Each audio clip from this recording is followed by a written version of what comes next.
Okay, good evening, everybody. How are we doing? Hello. How are we doing? We've got Sohail randomly speaking there. Professionalism, man. Come on. Hello, everyone. My name is Captain Jack. Welcome back to Trek Central Weekly Live, whatever we call the show now. We're back for our final discussion on Star Trek Picard Season 3. Wow, we're going to cut the music off there, so we're going to keep listening to it. And as much as I like the NX01 theme, it's a time and a place. Anyway, everyone, how you doing? Please do welcome yourselves in the chat. I'm Captain Jack. I'm back once again. Commander Dom is taking a break as he's going on holiday soon, so you've got to put up with me for a couple of weeks. Good and bad news for some. Anyway, everyone, how are we doing? We're joined by Mr. Sohail today. Starfleet boy, how are we doing? Pretty good. I'm excited to have you here, Captain of Chaos. I love it. You just know it's going to be one of those days. Tex Trek, how are you doing? Are you the Jellicoe in our chain I of am, command yeah. here? Yeah, I just turn up and, like, you know, make it a lot worse, but fun at the same time. And yell at us. Yeah, we're shifting to a 4-shift rotation, whatever it's called. Like, you know, there's to be 4 live streams a week, like, you know. Pretty cool. Nicole, how are you doing? Lovely to see you as always. Good. Happy to be here. Excellent. I'm loving the data portrait. Is that one new, or have I just not noticed it before? No, I had it hanging on a different wall. Ah, okay. It was like, that's a shame, so I moved it. It's very nice. I like that one. I need some more Star Trek things in my house. I found a box of disc plates yesterday, so I've got those to put around now, and I've got to do something with them because we was meant to do disc plate sponsorship ages ago, and it just fell through. So I've just got 4 random pictures of the Enterprise-D set around the house, like high quality metal posters. This is an ad, by the way, but if they do want to responsor us, that would be great because it's some nice stuff, and I've still got it in the house. If not, it's going to be on eBay soon, so one or the other. But welcome, everybody. If you'd like to get your questions submitted for us tonight, feel free to super chat. That's the best way we can see them. The little options are there. You can also become a YouTube member as well, and we can see you via the lovely icons in the chat there. Joe47 with a lovely Trek Central icon. How many months is that one now? That is the... Is it going to show me on this dashboard? It's not. That's annoying. 1 year. 1 year. Oh, wow. 1 year already. Damn, time flies. Time does fly as well. Wow. Like, this time last year, we were talking about Star Trek Picard Season 2. Then I remember, like, in 2020 with Picard Season 1. This is one thing for me, before we get into the whole Season 3, is like, I was really reflecting on it before Thursday and how far we've come with this series, because it is short-lived in a way, because traditional Star Trek series ran for like around about 7 seasons, so give or take 7 years. Here we are with Picard, like 3 years on. Still pretty cool, but also like it's somewhat bittersweet in a way, because I've seen the launch Picard, and now we've seen it, you know, conclude out. And it's kind of touching in a way to like sit back and go, wow, that has been a really interesting run. So, hey, what's your thoughts on the whole run of Star Trek Picard? Yeah, I agree with you. It's actually kind of an interesting thing because like we always knew we were gonna get at least 3 seasons of Picard, so I secretly hoped we would get more. But you know, I think it also ended in such a great way.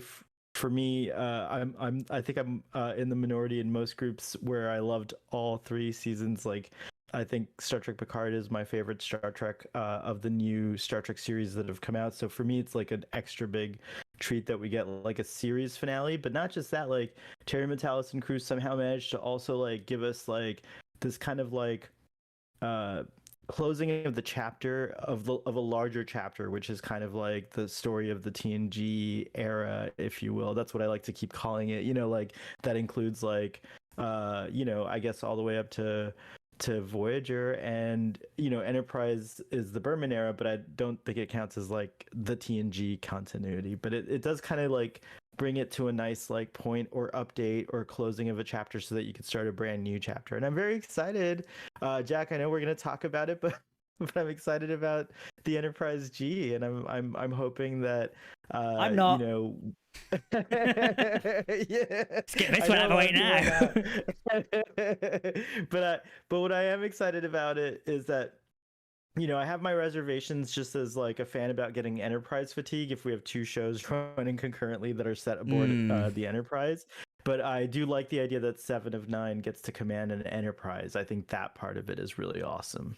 Oh, definitely. Jerry Ryan, like, that's the one thing, like, we'll talk more about this as we go for our live chat today. I'm not a big fan of the Enterprise-G. However, seeing Jerry Ryan take that captain's chair as 7-9 captain of the Enterprise is fantastic. And like, this is a character we've seen like almost all through her life in a way. Like, we saw her as a child during Voyager flashbacks, then, you know, through Borg flashbacks as well, and then also we meet her as the Borg drone, and then we see her basically restart her new life on Voyager, and then we catch back up in the Fenris Rangers, then we season 2, and we got season 3, and now she sat down as a captain of what essentially is the Federation flagship, whether it is a name or not. Like the Enterprise is seen as the flagship of Starfleet and the Federation, even if it's not designated as the one typically. But it's still really, really cool to see her journey along. And I think that's one really good way of ending the series.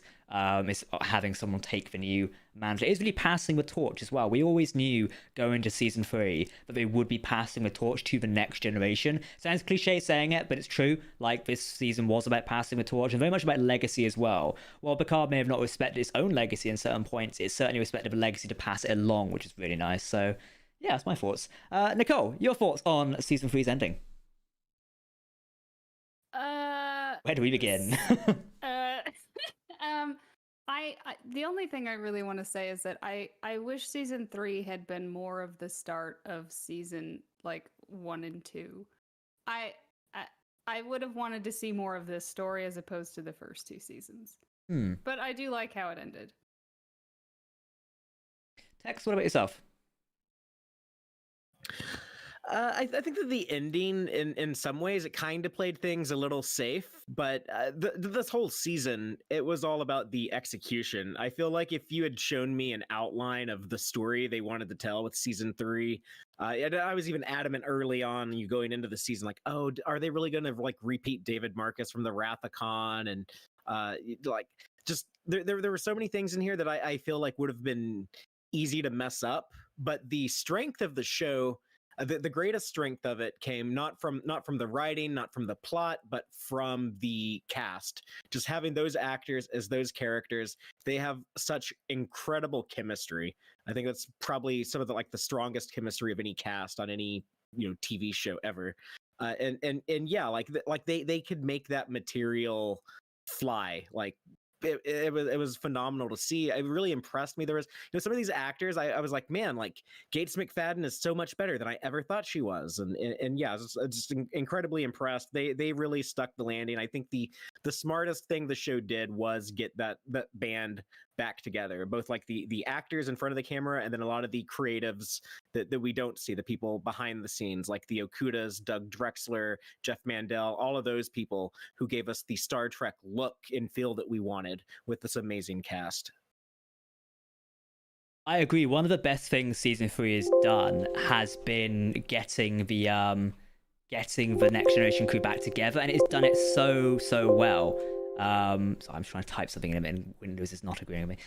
It's done it so well, and I think, like you said, that the chemistry of bringing these people back together, you can tell it's not only just in the actors and actresses, but it's in the characters as well. They have this natural chemistry, which displays so well. And we saw a bit of that with Riker and Deanna in season 1 of Picard there, when they were united, which is beautiful as well. And we also have Data in essence with season 1, when Brent Spiner and Sir Patrick Stewart had that rather touching scene at the end of season 1, when Data essentially dies, or rather his consciousness, there's a word, at that point in time passes on in a way.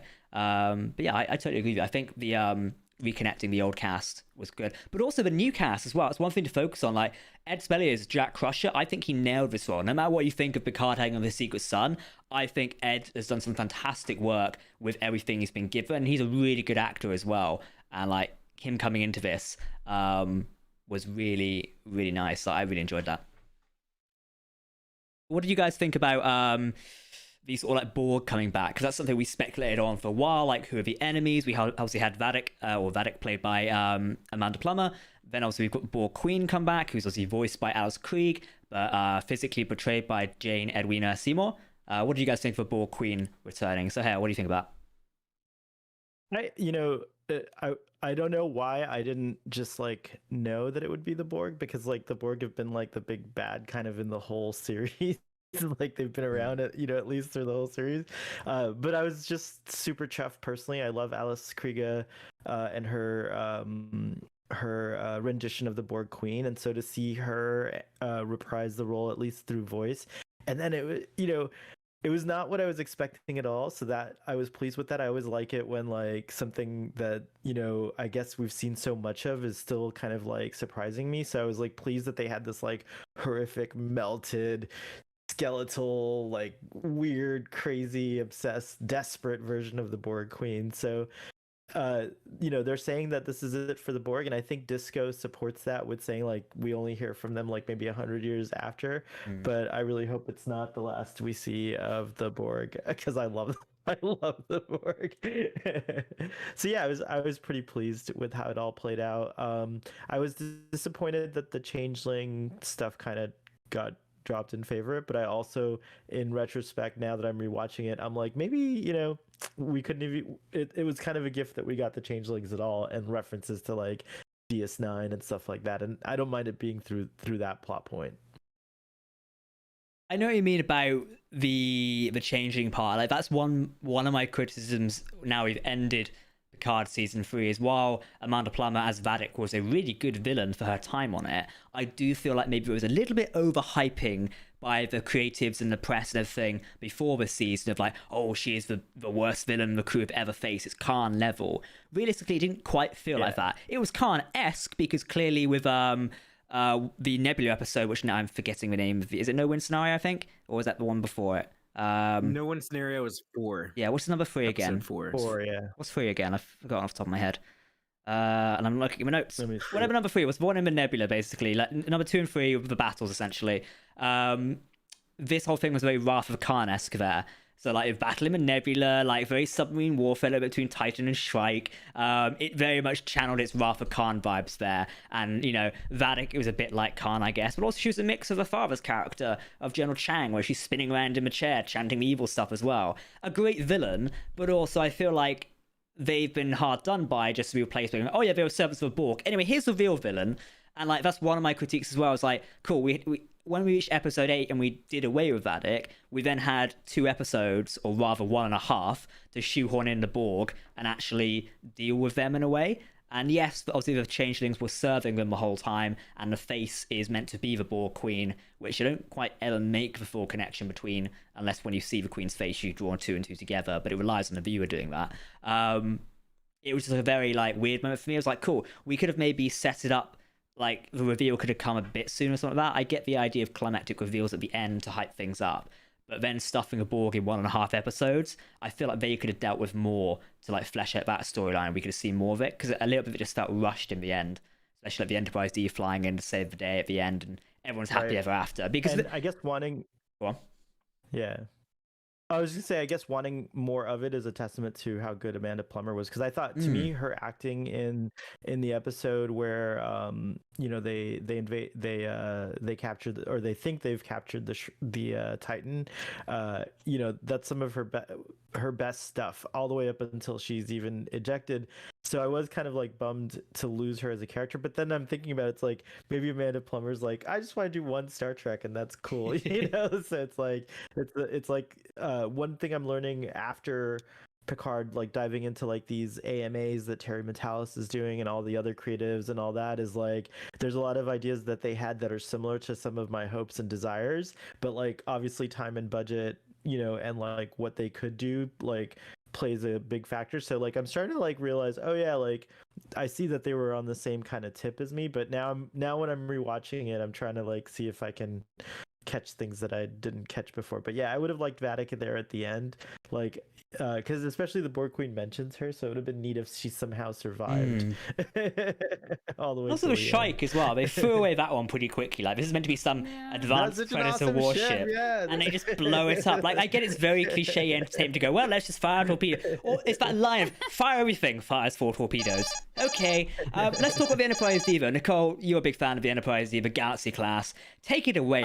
What do you think? I've not spoken to you in a couple of weeks, but episode 9, we got the reveal of it. We sort of had a tease of it, but what do you think? Nerd out with me. Tell me about it. I said it last week as well. The highlight of the show for me so far has been just getting on the bridge and you just see it light up, and I feel like I can finally see everything. There's so much color, and it really felt more like the TNG crew was actually back together. So it was a really nice fan moment. As I've always said, Star Trek, the main part of the crew is the ship as well. That is a part of the crew. It is part of the cast practically. And I love that little line in these episodes where, I missed that voice in relation to Majel. my pronunciation is so bad at the minute. The original computer voice, which is amazing because it is part of the crew and like it takes you back to the Next Generation vibes there. My only ground is like, I wish they could have had the Generations bridge instead of the original, like because it's an advancement of the Galaxy class, and then at least all our characters could face the front because they'd have a couple of spare consoles, rather than just shoehorning everyone into the back. Like, it would look a bit different. Quick one, Sean Casey, thank you for the £10 donation there. Guys, do remember, if you want to get your super chats in and ask some questions and sort of curate this discussion, feel free to super chat there and let us know what you think. Sean says, Picard Season 3 was a love letter to the Next Generation and its fans. Disco, Strange Worlds, and Picard 1 Season 2 were very much aimed at millennials and Gen Z. Gen X got our moment. Love Enterprise-D, just on a mystery of E solved. Fabulous. Love that. Fabulous. There we go. The mystery of E. That's one thing I loved as well, the little throwaway line about the E, that wasn't my fault. Like, yeah, I'm glad they said that. In one way, I would love to have seen the Enterprise E. I would love to know more back to it. In a day and age where we'd had like infinite budget, it would have been great to maybe have a flashback to that or something like that in an earlier episode. But again, you know, Picard is limited by its budget, and obviously, as this is a third and final season, Paramount will probably like, please don't spend too much money. And Terra is like, what? That's why they seem to have gone near their budget quite a bit anyway, because that Enterprise-D bridge was not cheap. So, but yeah, Tex, your thoughts on sort of like the Enterprise-D bag? I want to get everyone's thoughts on the Galaxy. That's interesting that you mentioned you want to see the Generations bridge instead, because I guess that would probably make more sense in universe. That is what that bridge looked like the last time we saw it on Viridian 3 or 4, whichever one they were crashed on. Viridian 3, yeah. Yeah, the fun part for me when that came out was I was trying to figure out like, oh, what version of the bridge is this? Okay, it has like the wood frame around the dedication plaque, all like the gray parts, the carpet are connected. So I was trying to figure it out, and then I actually did get a confirmation from Mike Okuda that it was the season 7 version of the bridge. But I guess they wanted to go with like the TV show because that's just more iconic, more familiar. And I'm someone who I actually do not enjoy the Galaxy class aesthetic. I don't like that. You said it. Everyone, quick run. Bridge. I don't like the ship exterior. I don't really like. Oh god, we're gonna get nuked in a minute. I think there's so many cooler ships. Like the Odyssey class, more cooler in my opinion. I mean, I don't know much about the Odyssey. I only dabble in Star Trek Online. But the point I'm trying to make is that even me as like someone who actively like dislikes the Galaxy class design, I still think it was 100% appropriate to have like that ship, that version of it from the show, not the movies, and have the story end with that, because that is the most iconic, most recognizable. Honestly, probably at this point, I think because TNG has become like a bigger thing than the original series in the eyes of many people. This is the more common one people grew up with these days. Just, you know, the people who grew up on TOS are, you know, they're getting older. They're starting to die off. It's more of like a TNG dominated franchise now. So like, yeah, like of course you had to incorporate the Enterprise-D in some way. I also think that it's cool that they're gonna save the set. I agree with Fathery. The Enterprise-D is like my third favorite of the Hero Enterprises. Like for me, it's the really? Refit A is number 1. Yeah, I thought it was your favorite. And then the E is my second favorite, and then the D is my favorite. I talk like it's my favorite because like I love it more than I ever did. Like when it first came out, like when TNG first came out, I hated the Enterprise-D, but I grew to love it because nostalgia. But you know, like I spent my, you know, from 11 to whatever. But no, the A, I'm like Jack. I'm a Constitution class kind of. Not me to clarify, like not this Jack, yeah. Jack, but Jack Crusher, yeah. This and Jack is an Odyssey class, man. I like the Odyssey. She's sexy. Yeah, I think she is actually sexy. I do think they left it vague though, which is good. Like I'm glad she wasn't actually destroyed. You know, she's still decommissioned, like confirmed, right? Yeah, she was. I mean, ultimately, like, I mean, I'm going to speak about it now because you've triggered me.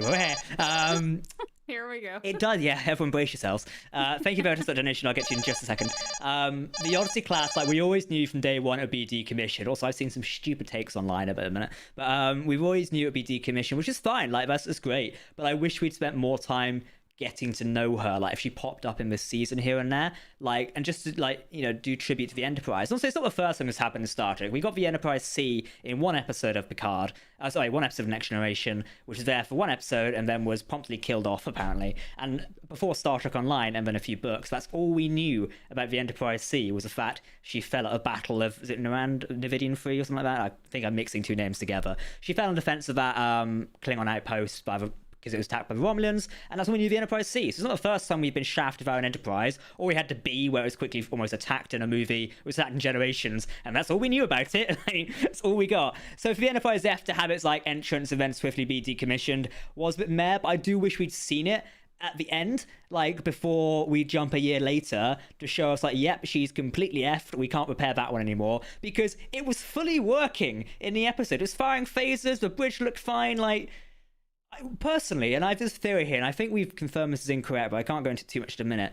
It looks like when it was shot, the Frontier Day scene, it very much looked like a commissioning. Like it was launching the ship for the first time because it came out of a space dock. It appeared like this was the ship's commissioning and its launch, essentially, to lead the fleet. It's almost like maybe they changed it at the last minute to make it a decommission, because it's not actually said anywhere in the series, this is decommissioning it. It's shown on screen, and it's shown in the Star Trek logs that it's being decommissioned, but I don't think anyone actually says it. And that's an interesting point, because it's almost like this maybe was changed at the last minute, where it's like, oh yeah, we're decommissioning it now, yada, just so we can get the Enterprise-G in at the end. Yeah, but we're going to the Enterprise-G in a minute. I do wish we'd spent more time with the Odyssey. Still is a miracle and a fantastic thing, something from Star Trek Online has made such a big presence in the fan community and came into a major production like this. It's great when sort of like extended media can come into mainstream media, essentially, or like canon in a way. We've seen this a lot of Star Wars in recent years, where books like Heir to the Empire are now being turned into, you know, major shows like Ahsoka and Mandalorian and Rangers and a movie. Like, these are really cool things. So for Star Trek to adopt the same thing of where a major video game, which has been running for 10 years plus now, and it's really a fantastic video game, and almost like the main game if you're a Star Trek fan to play, to have the players rewarded by having their flagship in the game is amazing, and like it's beautiful in a way. How they're going to handle the Enterprise-G remains to be seen. Hopefully they just leave it alone and just give the Titan A. That would make more sense. But yeah, I love seeing the Odyssey and having Shelby back as well. Like, obviously I've not discussed this yet, but having, you know, Elizabeth Shelby back as the Fleet Admiral was a beautiful touch. I do wish we'd seen Admiral Clancy though. That would have been interesting. Just, you know, at the end when the Borg about to kill her, the sheer fucking hubris, bang, you know, like. I loved having Elizabeth Denny back as like Shelby, but if Clancy was there, that would have been a lot like more interesting, because like we'd come full circle in a way, which is really cool. Clancy would have been firing. Clancy would have had two phasers firing at all those words. Vaulting over the desk, like, you know. Veritas, thank you for a $20 donation. Soon will be interior detail in Windows of a D was great. Yeah, one thing about Windows, by the way, we're in a cost of living crisis right now, Geordie. Turn the bloody lights off on the Enterprise-D. That's draining the power. You have to make it look like there's a full crew. Nobody's there. Jesus. Man, it's like, nah, we're going out in style, okay? Yeah. Let's talk about... go on, Sahil, after you. I was just say, like, one more thing about the D. The model, the CGI model, was pretty gorgeous. Like, I can't wait to see the show on Blu-ray, because I feel like they definitely spent a good chunk of change bringing that. Like, it was almost to the point where, like, I was like, oh, it kind of looks like a combination of model work and CGI, but it was pretty darn good. That's the big complaint from season 1, that opening shot of the Enterprise-D. Yeah, it looked a little too CGI. Yeah. Well, people were mad that they used the 6-foot model without the 10 forward window, from which they didn't, you know, incorporate until they built the 4-foot model for season 2 of the Next Generation. So with the season 3. Yeah, well, you know, Star Trek nerds love to nitpick stuff. But also, that was a Dream Enterprise. My windows. Yes. My cabbages. In TNG, there's a lot of inconsistencies between the ship when it cuts back and forth from the 4-foot model to the 6-foot model. You notice like a lot of differences. Only if you're really looking for it will you notice it. That's the only thing. Like, after, I mean, it's after, like, you know, I've been rewatching Stargate Atlantis for what's probably the 60th time, and you begin to notice things like, oh, that's a reuse shot. Oh, that's like, you know, that's clearly been walking around the same corridor twice now. Like, Well, like the bird of prey blowing up, right, from Star Trek 6. Oh, Like, how many times have we God. seen that Oh, same shot? To be fair, Like, they did it in Picard as well. You know, at the very end, when the Enterprise-G warps out, it's the same shot from episode 1. When the Titan warps out, it's exactly the same shot. Like, it's a reuse. Like, it may have just been tweaked a little bit, but it's a reuse of the same shot. But it's no, like, we say this, but also media's done this for years and years on end. It's no great surprise when people repeat things like this. It's just a way of doing it. One of the most recent Mandalorian episodes, but you reuse the same shot of Bo-Katan running out of a corridor, and then they just widened the lens and then shortened the lens to make 3 different shots out of it. It's a cheap way of doing it. Only if you're really looking will you notice these things, which, you know, we're mega fans, so we do notice these things, and we're bloody nerds, so, you know, it's easy to do. Yes, they're not things that the average viewer will ever notice or care about. My windows weren't correct. God damn it, Terry, you failed. But everyone, there is a poll running in the chat right now. Should Star Trek Picard get a spin-off series, whether this is Star Trek Legacy or something else, maybe Star Trek 7 of 9, or, you know, the later years, something like that, or Destinies, I think should be called. Feel free to vote in there. Some of these movies. Yeah, 90% to 10% right Alex now. Kurtzman's doing these movies, so if they're going to be cranking out one every 2 years, which that doesn't sound like very many to me. I think they could do like 1 a year. They could probably do 2 a year. Just do one. I'm every quite 6 months. efficient at pumping out movies that's not Star Trek. Like Scream's had quite a few. We had the Scream successor, then the new one, like within 2 years apart. So they're not wasting time on franchises like that. I mean, I grew up in the 80s and 90s when we did have multiple shows on TV and a movie every 2 years. So that kind of seems like, you know, to me, that's normal to get like 50 episodes of Star Trek and a movie every 2 years. And that's like a healthy amount.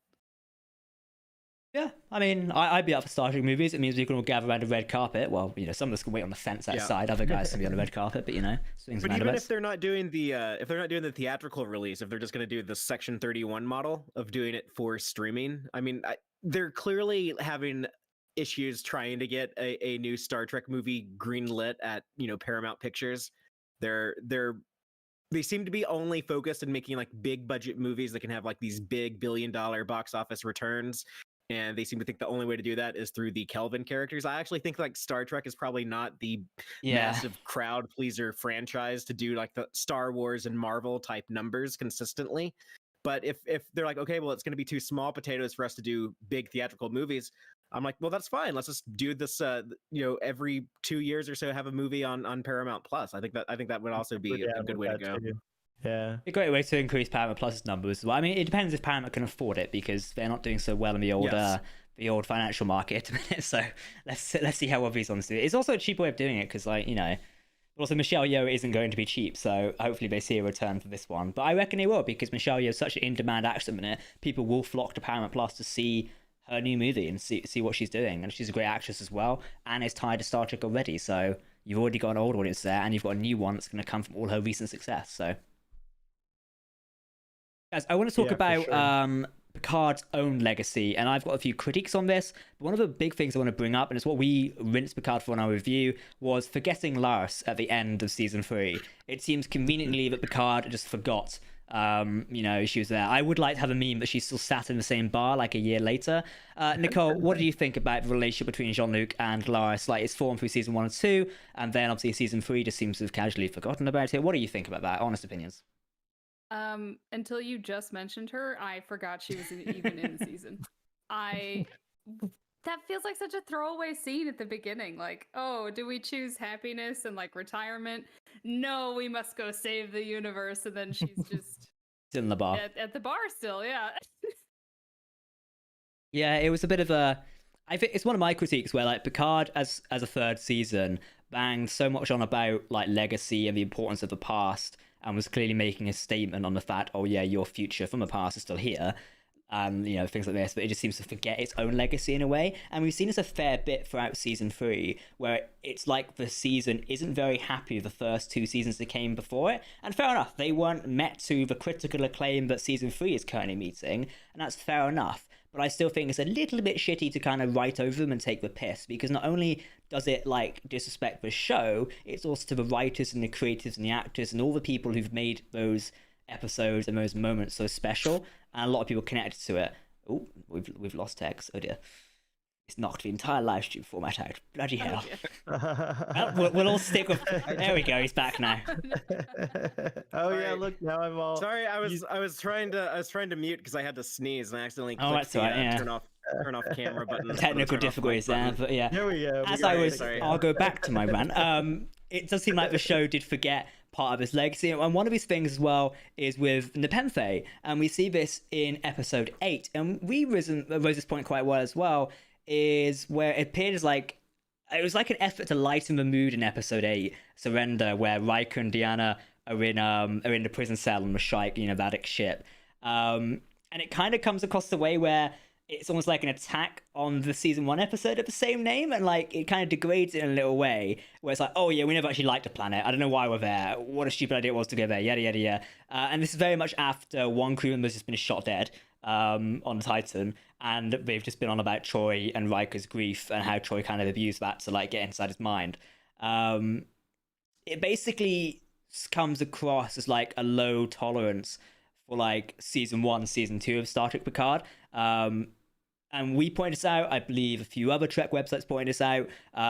It did come across as a way, it's a little pathetic in a way, I think, because it seems like the show's taking shots at the first season. And we've seen it through season 2 as well, with forgetting certain things. Like the Jurati Borg Collective. The only major reference in season 3 to the Jurati Borg is when Shaw says the real Borg are still out there. Clearly he's hinting towards Jurati's pop-up shop of Borg ships, or the Borg ship near to the transwarp conduit. But we don't hear anything of them, and I'm like, a throwaway line in episode 9 or 10 about, hey, why don't we just ask Agnes if she knows anything about a Borg? You know, it could have easily connected back to the second season and the first season, because these were central characters for the first and second season. And whether you want to distance yourself from that or not, I don't know, it's just something that came across. I think it's very clear the creative team didn't really want to connect to season 1 or 2. Tony Matas himself said he would happily call this season something completely different, which therefore isn't a third season, it's a different show. Like, if you're going to rename the whole thing. It's just one thing I picked up on how Picard doesn't really respect his legacy. And Laris is another version of that in a way, where this character is set up in season 1, set up in season 2, we clearly end season 2 with an established relationship with Jean-Luc.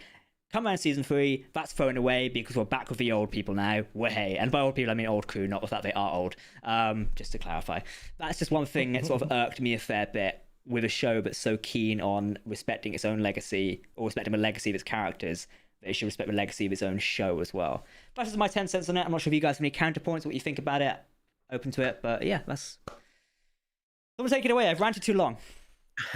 Well, I'll go next. But go ahead. Okay. Go ahead. Okay. I'll just go next by saying Go that ahead, like, as I'll someone be patient. who really loved season 1 and season 2, I definitely was the first to kind of like express concerns about like not having Elnor, or Soji, or even Jurati in season 3. But I wanted to really wait till I saw season 3 to kind of like make a final kind of judgment. And I have to say that like, by the way, I just am off of a fresh rewatch of season 1 and season 2. I just finished season 2 today. Yeah. So I just want to say that, like, that being said, I appreciate hearing the behind the scenes stuff, like that they thought about it. Like, they thought about a scene with Data and Soji, for example. Like, they didn't actually do it, but they did think about it. But that being said, like, all in all, I see those characters, like, Rios is out of the picture because like you'd have to go back in time to. He had a definitive ending. That's the thing. Right? Yeah, exactly. But for Soji, for Jurati Borg, and for Elnor, there are possibilities of them coming back. But to touch on Laris for a second, like, I'm a huge Beverly and Picard shipper, so I didn't really like where they were going with. That was like probably one of my few critiques about Star Trek Picard overall. Was like I was like not quite happy with the whole idea of like the Laris thing to begin with. But Orla Brady won me over because she's such a freaking phenomenal actor that it like put my Beverly shipping thing aside for a second. I was kind of rooting for them to actually have a relationship because I'd given up on the Beverly thing. That being said, now that Beverly's back, it's unclear. They took the safe route and they didn't tell us one way or another what Picard's relationship with Beverly is.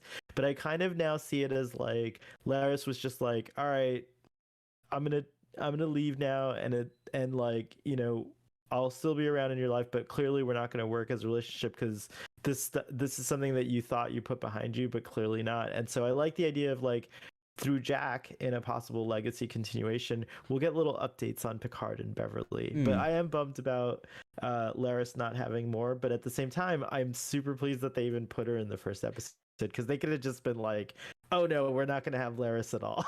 It can to a point, you so like obviously we know recently from Terry's interviews they didn't have the budget to include a scene of Soji and Data. Just write something in like then. Like, fair enough, you don't have a budget for that because you probably spent too much money on the Enterprise-D bridge, which is fair enough, we like seeing the bridge. But like, you could have easily included a little quick line by changing some writing to go, oh yeah, we know, I'm so glad to learn I have a daughter, or something like that, or or something like that. Like, that is a cheap way of doing things. Like, it shows a lack of writing imagination, I think. And I'm being very critical here, but it's true. Like, you could have easily solved it. If you don't have the budget to do this, then write a quick line, because that's not going to cost you an extra 500,000 to have the actor appear. Or, all the scenes, all the makeup and everything with that. The budget is insane to have people appear. Like, you could have easily solved that by just having one line. That's my 10 cents on it. Tex, I believe you want to... Well, I actually feel like they did include a lot of stuff from seasons 1 and 2, like, just continuing Raffi's story and...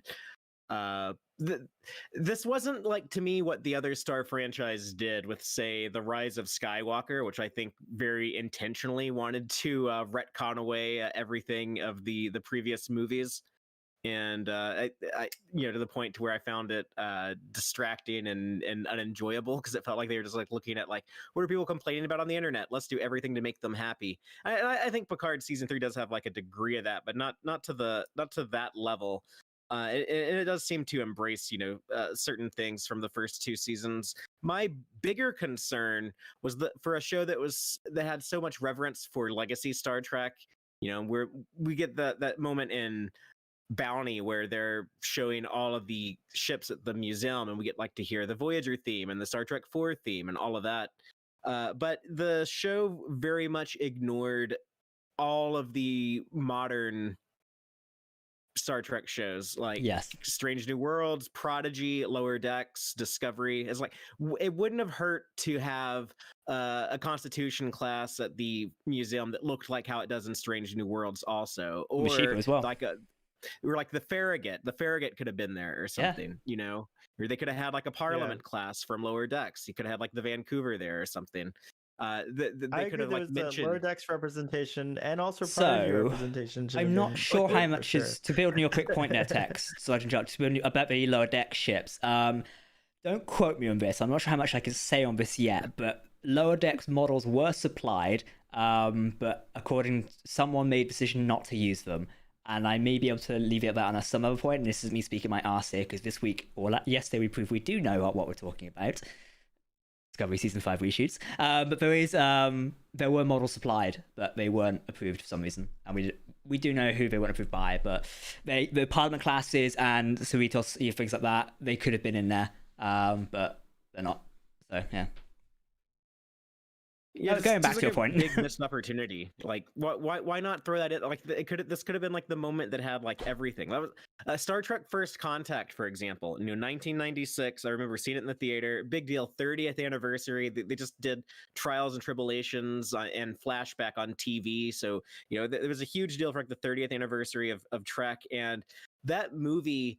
It references the original series. We get to see like the first meeting with Vulcans. They have Zephram Cochrane, who had appeared in the original series. So all of that stuff is also, the TNG crew is like, they're also bringing in the Defiant from DS9. They also have the Doctor from Voyager. And like, it really felt like they were trying to include the whole franchise, everything. And I think they came close to doing that with Picard. It's like, you're almost there. Just like, why not just go the next, 4 or 5 steps and just do it. Just put in the new stuff too.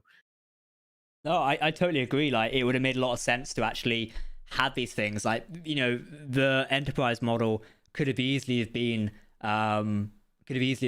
something like, Pike's. Could even have had Pike or something like that, or like something from Prodigy, or Lower Decks itself. Like, again, simple writing could have solved this. We don't need big budgets to have all the ships. A couple of lines could have easily done this. And I think this is where like the writing does suffer. And I've seen a fair few of people share the opinion. The writing does appear to like suffer a little bit. Like, yeah, we've played season 3 is essentially a nostalgia fest. Like, there's no denying that. Like, whether you like it or hate it, it is a nostalgia fest. It's playing on people's nostalgia for the Enterprise-D, for the Next Generation crew, for things like that. But that's where also some of the writing lets down in a way, because we're stuck in this nostalgia era. So yeah, I agree with you though. Like, I think it could have embraced the modern shows very well. But again, it's playing on the past for a little bit. So I do think that if we do get a continuation in the 25th century, we definitely need to see a lot more of that, like, you know, the integration of the other shows for sure. And you know, in a way, maybe I don't know much about who made what decision, but I'm assuming Terry Matalas had something to do with it because he was the head honcho. But maybe it's not a bad thing, because the Cerritos herself deserves kind of like a glorious kind of hero, you know, moment in and of itself. But I do think that there should have been like at least California class somewhere, just to kind of give us all a little, if you want a nostalgia, it's more recent nostalgia, but it's still nostalgia, you know. Yeah, even like a protostar class would have been good, really, wouldn't it? Like, you know, that to show this class is still around. Like, just I love connecting with threads. She's like yeah.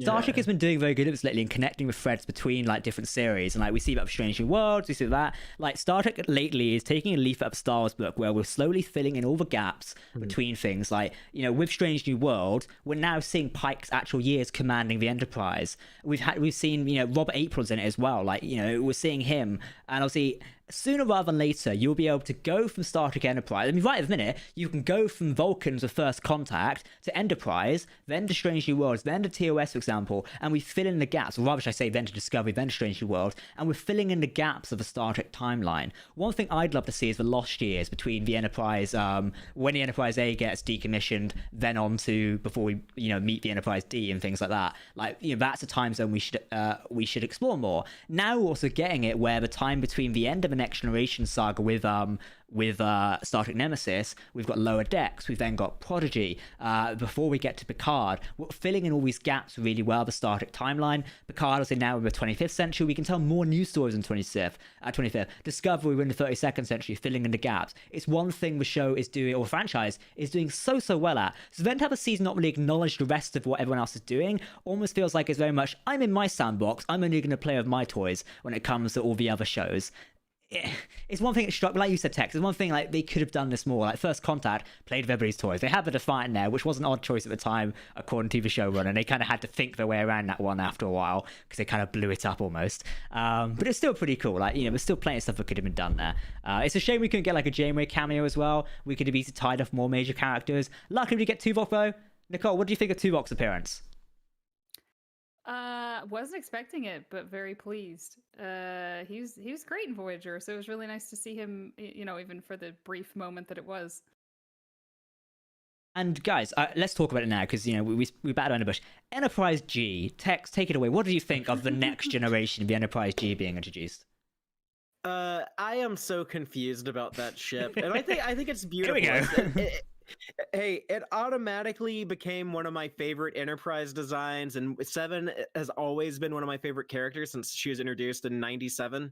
And I have always thought that I wanted to see more stuff with her. So now she's an Enterprise captain. Awesome, that's cool. But yeah, okay, this ship, like, what the hell? It's like there was a Luna class Titan, and then it got turned into a Shangri-La class, but they have 25th century nacelles on it, so it's actually a Neo Constitution 3 class. So it's like a Constitution, a Shangri-La, a Luna, a Titan A, and now an Enterprise G. Like, what the hell is going on with this ship?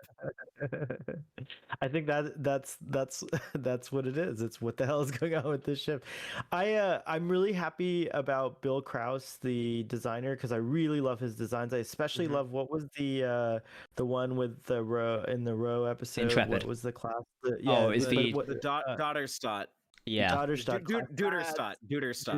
Yeah, that's an amazing new design, and I've been following him for a while, so I hope some of his other designs come into play. And there's actually a design, I think it's the Endeavor, which I was actually hoping would be the Enterprise G. Endurance. The Essex. Endurance. Oh, I think it's the Or Essex. Endurance. Sorry. No, Okay. it's the Or Endurance. Essex. Endurance. Yeah, if it's one you're That's the one thinking I'm of, it thinking, looks yeah. like a modern We're Galaxy all saying class. different words that begin with the E. Sorry, I meant the Endurance. Thank you, Jack knows. Jack. We Jack did a is video on it, yeah. correct. Like the Endurance, Yeah. it looks like a modern Galaxy class in a way. Like, Right. it's not as odd look. It's not basically a blend between Sovereign and Galaxy like the Ross class is. It's more like a Galaxy class meets the 25th century.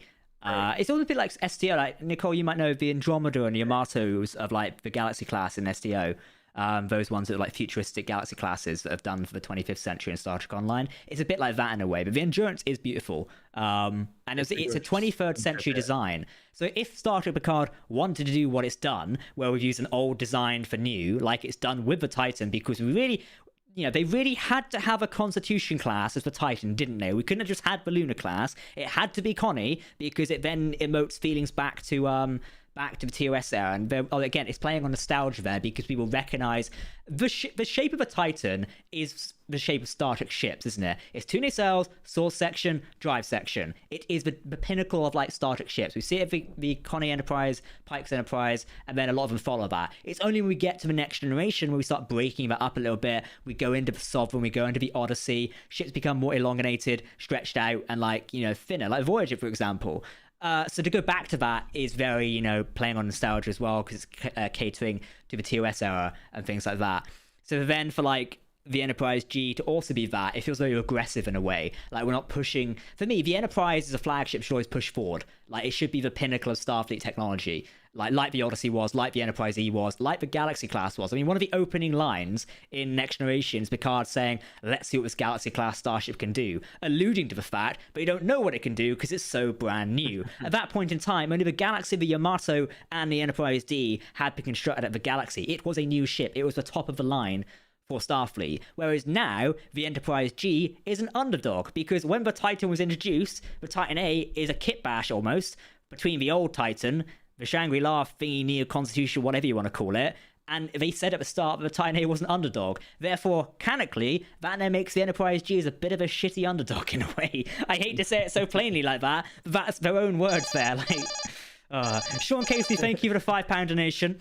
You're looking at it from a Gen Z POV. Pike's Enterprise is not Kirk's unless it's a refit to look like the original. The series is not about Discovery. I'm not saying the series is about Discovery, and yes, I do look at it from a different point of view. That's the benefit of being slightly younger, I guess, not to make this an age thing, but it means I have a different point of view. But also I have a very strategic point of view when it comes to this, in a way where canon-wise, Pike's Enterprise is Kirk's. Like, that's how we can argue about this all you want, but you can have your own personal canon. Let me just say this before we get into, like, a very wide argument. I think with Star Trek and franchises, you can have your own personal canon. You guys might agree or disagree with this. If you don't think something fits into it, you can believe it doesn't fit into this. However, facts are a thing, and it is canon, unfortunately, for you guys, I guess. But, that's the way I look at it. And I saw this comment thrown around a minute ago where it's like, this whole aimed at millennial things. I'll go into this in a second. You guys, what do you think of Enterprise-G? Who have we heard from so far? Nicole, did you say anything about the G? I don't love it. That's Okay. my opinion. I Any further on that, or any more? Or? The only thing I'll say is that in universe, like, you're absolutely right. The pattern so far has been like each of the Enterprise designated Enterprise ships have gotten like kind of like more improved and advanced and bigger also. Like you could see that like by the time they get to like the Enterprise J, it's like this gigantic which by the way is my least favorite Enterprise. So the G is the odd person out, or the odd ship out for sure in that respect. But that's what I guess the only thing I just wanted to say is, like, I'm immensely chuffed for Bill Krauss because I love his designs, but I would have preferred the Endurance as the next Enterprise over the Neo Constitution. It's one thing of Picard, like, obviously people like having a go at me, like, the whole, like, millennial thing of the Gen Z thing. Somebody pointed that in a review, and it's very weird as well, where, like, the whole plot of episode 9 and 10 is, oh no, it's not us, it's the kids have got something wrong with them. It's a virus controlling their minds. I'm like, what? Okay, where do we pull this one from? Like, apparently, like, I also saw somebody go, oh, this is a case of vaccination things where, the young people are wrong. I'm like, oh my god, like, have we really gone down this route? Like, it's giving me a headache now. Like, I saw this one, it's like, oh, all the kids who are clearly the wrong ones. I'm like, Yeah, us of our progressive ideas, we're the wrong ones. Like, Yeah, it's like Principal Skinner from The Simpsons. I've the literally meme just of, put like, that GIF to somebody on Discord right now, going, "Is it me? No, it's the children who are wrong." Yeah.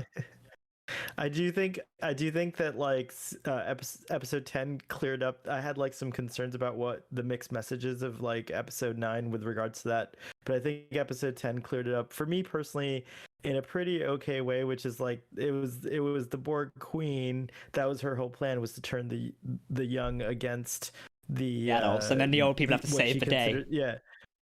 Well, just so that like because they're the ones that are gonna procreate. Like it's like you can't really like get a 70-year-old. Like, well, maybe in it's. I mean, how old? Where are you going with this one? How old were Beverly and John Luke when they cooked up Jack? I mean, like It's true, but I imagine that There's hope for people yet.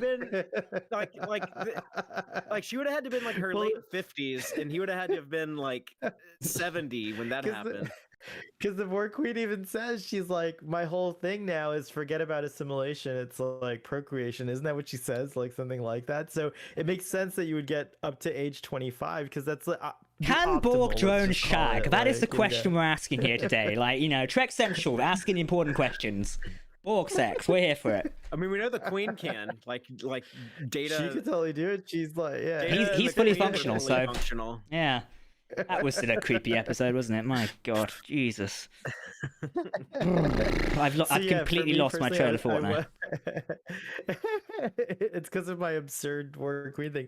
Jack, I also wanted to say that like I do believe that like for me, headcanon or like personal canon is just something I use as a way of like filling in the gaps. To me, it's not that important that everything's on screen for me personally. Like I kind of like know that it's always going to be like there's always going to be like gray areas or things that like giving future kind of generations of storytellers the opportunity to do something with it. So like writers or showrunners will throw threads into things all the time. So I love headcanon. Personally, I always am using my headcanon, but I think what's important is like ultimately like when we're having debates about like important minutia, which only a few people care about, that's when minutia be important. Isn't like the well, if you're, when it is important, if you're writing for Star Trek, I think those people have to be canonistas for sure. You know what I mean? Like, or at least have like a consultant, which they did. Like that's the other thing that I have to say. Like. Which is cool about Star Trek Picard season 3 is not only did they bring back a lot of folks that worked on legacy older Star Treks, but they also like employed a lot of people who are just like steeped in researching. Like Jurg is an example of that, just steeped in researching and stuff like that. And so I think that's part of the reason why season 3 feels so like accurate, like because there's so much like that's going on that's like subconsciously telling you, oh yeah, this is a continuation of this or that. I just got reminded of thing, but the whole transporter gene retcon thing, like they've really fucked around with that one a little bit in season 3 of how the transporters splicing genes together and like Borg codes in it and things like that. Like there's a bit of a the whole sort of like moral point of that. Like, I don't have the notes in front of me to go over that now. We've got it noted down somewhere, but it's definitely a good analytical video to come up at some point. Is how the transporters may work a bit differently than we thought they did in the whole Star Trek universe now. So that's something something to think about. Yeah. They had a really interesting point they brought up. Data described it kind of something like similar goes on with encoding with videos, like where a lot of times to save on like because there's bandwidth issues or whatever. So to save on like that, like you get like the CPU on the other side interpolates and then processes and fills in like the gaps, right? The argument of that though, work like that. The argument like that, the original person is then not actually the original person anymore. I know, it's scary. So therefore, everybody's technically a clone. The other, oh man, I don't want to think about it. It's basically like so what comes out the other end is not the original. It's basically a near copy. So like, no wonder Dr. McCoy was right. McCoy was right all the whole time ago. Like, no one should trust the bloody transporter. It's always the Scottish people, like not Scottish people. Sorry, it's always the doctors who are right. I was thinking of Carson like... from Stargate there, fucking this thing. You know, like the whole thing about like every 7 years, your body has completely like replaced all the cells in your Oh, body. So yeah. none of us are the same person we were 7 years ago. Oh wow, good one. Yeah, but think how long we take with transporters. Like, everybody zips about in the start. In season 1, we literally see people stepping into portable transports or like, you know, transport like booths and then zipping around the planet. Like, oh, I'll be in Paris in 5 minutes. Goodbye. You know. Here's one for you. This is a deep track. Before you get in there, like, basically, you almost like knowingly commit suicide every time you step into a transporter. It's a bit like an urban legend in a way, because you don't replace your neurons in a way. Like, things are made up. You're killing your past self. That's a deep cut there, and something to think about. What I will say is that my assumption is that at like once in a while, like they give you what's called like a transporter refresh. So they have like your pattern, like at your last medical appointment. I see a new leg. Like, no No, transporter refreshes. Like a All right, fake, I'm gonna stop. it's like a fake tan, but a transporter refresh instead, isn't it? Like, sir, your transporter refresh. Oh, thank you. I want to go back to the Enterprise-D a second, because somebody in the chat reminded me a second ago. I think like renaming the Titan to the Enterprise-G is a real disservice towards the Titan. That's one thing I didn't like about it as well. It's like, you know, again, the importance of legacy is brought up throughout this season. Now the Titan, we're just forgetting about it because we're naming the Enterprise-G. Yippity hoy, here we go, here's a new ship. It feels a bit of a disservice against the Titan in a way. Yes, it's cool the Titan is now the Enterprise, but we could have just had another Neo Constitution class and let that be. And literally, they could have ripped off Star Trek 4 or 5, as 5, I think it is. Is it 4 or 5? No, 4. And basically ended it by going, oh, look, you're being posed of a Titan. No, there's another Neo Constitution class. It's the Enterprise. Way! Like they did with Excelsior and, you know, Enterprise A in Voyage Home. They literally could have done something like that because they riffed, by episode 10, they riffed on the entire Star Trek franchise of saying, hey, remember this again? Hey. They could have easily done that and gotten away with it. It would have been cringy but funny. Like, now we know how the Yorktown fans felt when they renamed her Enterprise in Star Trek 4. yeah. All those people that were watching the Yorktown show, they were like so upset. So many Yorktown fans just outraged in '86. That's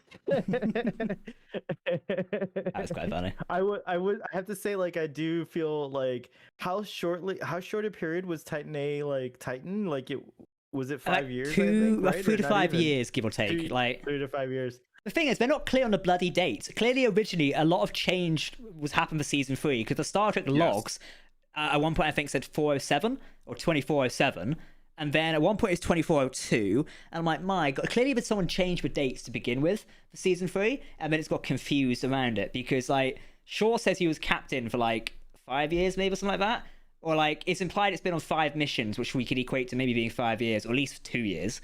So like, but Titan A its legacy is now wiped away because it's called the Enterprise, and like you could have just done another ship. Like, and also another thing, the problem with this as well is the Titan A. Going back to what I said, it looks so much like a Constitution class. If we are to do a Star Trek Legacy series, you've now got 2 very similar looking ships on screen. To the average viewer, that's going to be confusing. Yes, they're totally different ships, but they're the same base profile. At least with Discovery and like Strange New World, it's 2 bloody different ships.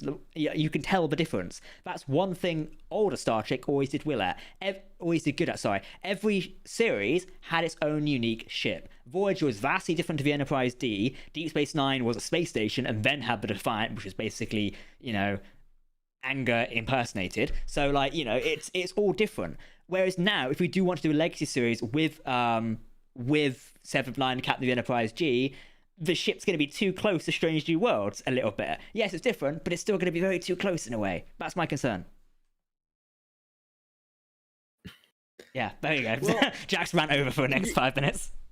I'll say that I think there are some advantages and disadvantages to having the Enterprise-G be like the new ship. Like I actually do like the design. I like the return, like the rounder saucer. Doug Drexler came up with like a interesting explanation for that, and he says, "Oh yeah, they probably saw that the longer saucers don't do as well if they have to emergency crash on a planet like the Enterprise-D did, and the rounder ones do better. So that's why they switched back to the rounder." But he even admitted, it's like, "Yeah, I'm just more of a fan of that." That's a terrible explanation, in my opinion. I'm kind of glad. I feel like the ships are getting like a little too gigantic. Like that's one of the reasons why I don't like the Galaxy class. I think the Enterprise-D, like the D is too big. It's too much D. Like no one can handle that Well, much you D. can, So, like, that's No one ever. no one can ever handle that much D. That's true. so I'm okay. I'm Look, okay with. so kind Hale's of got like his a D. smaller Enterprise. So Anybody think we've been drinking before these streams? An hour in that and we're one's- talking about too much D. Oh my god. that one's not to scale. So that's much smaller and more. Out of context, if we ever do audio versions of this show, we're in so much trouble. Bear in mind, because like you've just said that D, so Hale's D isn't to scale. Like, my god, Tex.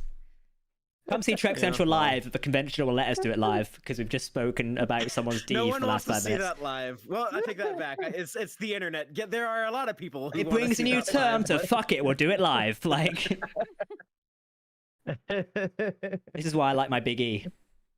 Because saying big D is wrong. Well, fair. the latest Enterprise is pretty gangster, right? It's a straight up G. It's gay. Oh my god. I also like it. I like that about it too. I was thinking, And it's- thinking G for gangster, but yeah, I mean it does have a queer captain and first officer, Yeah. so the G. Hey, and G is everybody. also the I can't seventh believe letter of the seventh alphabet. letter of the alphabet. I can't believe Yeah. Star Yeah, Trek's so gone there we so go. woke. Imagine my shock. I just had Nicole say stop. Just do like a rainbow pride paint job. On Someone's the done Enterprise it. G. Someone beat me to it. If they've done all the lights on the Enterprise G in the Pride colours, it was hilarious. Yes, I love it. Of course, That's of awesome. course. Oh, Jesus Christ. Chat, feel free to throw some questions our way and we will try to veer back on topic. Someone says, hello, I'm new here and I love the fan of Star Trek Picard and season 3, episode 10. My favourite part was the crew play poker. Yeah, we didn't actually talk about actually, the crew playing poker. That was really good. Like, it was a very, like, the sky's the limit, because apparently someone had to definitely get that scene. It felt a bit forced, but also it's kind of cool at the same time to have our heroes all together again, playing poker, having some drinks. Like, it was a rather touching scene, I think. Like, speaking of touching scenes, the bit that got me was when Picard turns around at the Enterprise-D bridge and goes, "It's been an honor." That was like, ooh, that's a deep cut. Like, ooh. I don't know about you guys. Yeah, that's like emotional damage. I love I was to. convinced that Riker was gonna die. Yeah, I don't thought know so. what it was. It was Yeah, it was the look. I was that really he gave worried me, about and Can I it. also was like- say, like, I agree with what you're saying here. They Or led up to Worf. this season by going, "Oh, not everybody's gonna get out alive."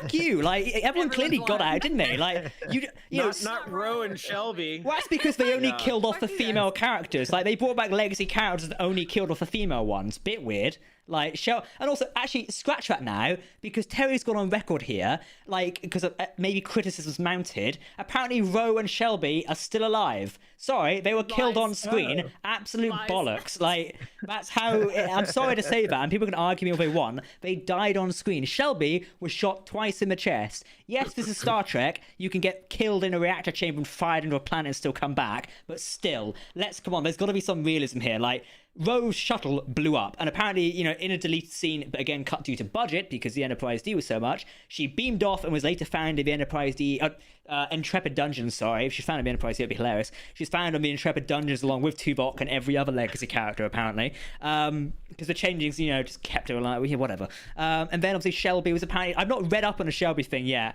but apparently she's also alive. I'm like, my god, like, you can't even decide whether you want to kill the legacy characters. Like, if you're going to bring them back and make a point of killing them on screen, let them stay dead. Let's not reverse track the whole thing, because then it takes away from the whole emotional impact in my mind. Yeah. I've had a week of thinking about this, okay? Nah, they're dead. I'm Although I that's would my be head happy canon. if Hugh came back somehow. Yeah, Like, that's I'd be one down to death that Hugh shouldn't come have back bloody for it. happened. Wait. They should have brought him back. That's a legacy character we should have had return. It's like, no, guys, don't worry. Hugh's back. Like, the Borg Queen brought him back. Well, hey. And also, yeah, Ro's ending, as people in the chat are saying right now, Ro had a great ending. It sucks to have her killed off, but I thought that ending and that whole episode was really touching. To have Michelle Forbes back, and like, she's a great actress, bear in mind. Like, I love her as Admiral Kane in Battlestar Galactica, for those who've watched it. I think that's one of the best she's so awesome performances. as Admiral Kane. So to have her in and have a very touching ending was a great conclusion for that character. Shelby, they could have done more with, to be fair. As much as it's great to have Shelby back, if the intention was just to kill her off, it might as well have been Clancy. Like, therefore, we would have closed that chapter out. Like that would have made more sense. Wouldn't it have been cool? Like I know you can't like go back in time and like reshoot season 1 and change history, but wouldn't it be cool if they had like Shelby in season 1 instead of Clancy, and they brought back Elizabeth. What's her name? Dennehy, yeah. Like that would have made it have like a lot more impact here, because Picard and Clancy do get on the same page in season 1. There's like that moment where she's like, okay, you're right, I'm gonna send some ships to help you and stuff. So I've copied and pasted the best ship we've got. It's on its way. Yeah. So like in season 3 episode 9 Vox, when Picard calls the Admiral, in this case Shelby, but he's like, hey, you have to listen to me, I know this sounds crazy, but we're under attack and blah blah blah blah blah. You would think like, oh, she might actually listen to him, so it would have like a little bit more impact when she just gets killed immediately after that. But I was disappointed, because it's like, oh, Shelby is awesome, I'm so glad they finally brought her back, it'll be cool if she does something, and no, she just dies. Like at least Ro had a meaningful death. Yeah, like, and also I feel like it's undermining Shelby's character, the person who's very against the whole, like, she was basically hot on the Borg's ass the whole time, and now to fall it's poetic irony in a way that she dies to the Borg, the enemy she's always been against, but also I feel like it lets down the character a little bit as well. Like, she would have been very, even Riker points it out, the fact Shelby is spearheading this whole fleet synchronization bollocks, like, that like is against the character in a way. Or someone's just dropped the best comment in the chat. They said, I kind of want to get drunk with Jack and rant about Star Trek. We should make that happen. Are you guys doing Star Trek Las Vegas this year? Are you guys doing it? Like, I'll be there. I'm there every year. He's gonna be there. I'm on the cruise, Jack, if you're gonna go on the cruise. I'm not sure a cruise could contain me for like 7 days. I feel like it'd be a bad idea. Like a mutiny on board or something like that. I am the captain now. I feel like we need it's only we had a UK Star Trek event that wasn't total shite. We could actually do something, but unfortunately we can't. Maybe we'll run an event. Maybe we'll run a sci-fi event. Like, probably not an event, but like maybe we'll just run a sci-fi piss up or something like that. It could be a lot funnier. The Trek Central piss up. The Trek Central piss up, the home of, I'm not going to say the rest of that joke. The home of getting pissed. Home of getting pissed. If you find a better event, you can shove it up your hand. No. For context, if you're wondering what I'm on about, we watched a funny video before this live stream, and now we're just going to quote it. So, guys, I want you to give me your rating of the entire season 3 of Picard out of 10, starting with Sohail, 1 being the absolute worst thing you've ever watched, 10 being the best thing you've ever watched. Go. So for me, it's definitely a 10. And I just want to say real quick that my favorite scene in all of Star Trek happens to be in Picard season 3. And that's from the moment after everything's done, that whole moment that starts from the 10 forward scene where they're all just kind of hanging out, chatting, to all the way to the table scene. But especially Sir Patrick Stewart reading that particular line from Caesar. And I think of it because the reason I like it so much is it reminds me a lot of how Star Trek 6 ended with like a statement from like, Captain Kirk kind of saying something very profound for the next generation. This felt like a similar vibe to me. And it also like could have been like, I wondered how they were going to pull off the table scene itself. And the reason I think it's perfect is because the first table scene, it's like Jean-Luc asking permission to hang out with these people, and they're like, we were your friend all along, and now we see them as friends, like completely like happy to be together, like happy to be like, like it just felt like a very appropriate kind of end point to the series. So yeah, it's my favorite scene in all of Star Trek currently. Maybe that's because of a recency bias, but yeah, it gets a 10. The series gets a 10 for me. Fantastic. Before we go to the next one, Zor Sapphire 1701 for $5 says, I was hoping Captain Shaw would survive the series. He was my favorite character, just like Hemmer, and they killed him off too. Yeah, modern Star Trek has a problem of killing off people's fan favorite characters for some reason, but I think we got a great bit out of Shaw out of it. And also, I'm going to go back to the Enterprise-D thing again. It's kind of a bit of a shit legacy towards his characters. Like, oh yeah, you've just given your ship to a new captain, but we just renamed her, so fuck you and your legacy. Like, kind of feels like a slight against Shaw. What do you mean? Oh yeah, exactly. Yeah, sorry. I think if budget Shaw reasons. I think if Shaw had lived, he would have been pretty pleased to get an Enterprise. I don't know if he would have been against it. Like, that might have been like a good honor. Let's watch him hot drop it. In universe, I guess it works. It's just what's that? Let's watch him hot drop it on a planet. That's the question. Can the Titan A source separate? There's a question for someone. I wonder if it can.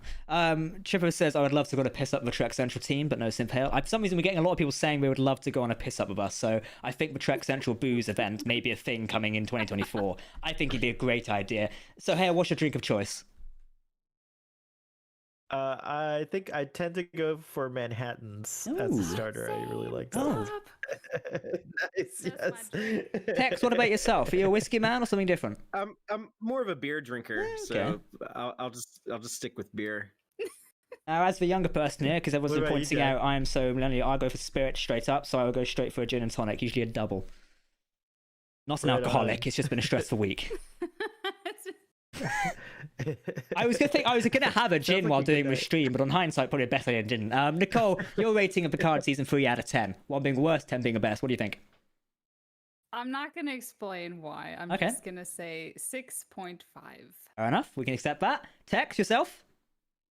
Ooh, I hate giving rankings to things, but I mean, it was. Like I said, like it was all in the execution. It pulled it off, so I'll give it like a 8.74. Fair enough. I think for It's real myself, specific. it is, yeah. I think Well, for it's like myself, 47, but backwards. 7.4. So all the 7 stuff. For myself, I think I will go for a 7. Straight on a 7. And I think Picard season 3 did very well at reuniting with Next Generation. And, as much as I'm critical about spending so much money on the Enterprise-D, it was great to have that shit back. But I think the writing lacked significantly in very many departments, and the structure of it, and various things like that. So, yeah, that's my thing on it. Also, I'm drinking Guinness. Oh my god, honestly, you lot.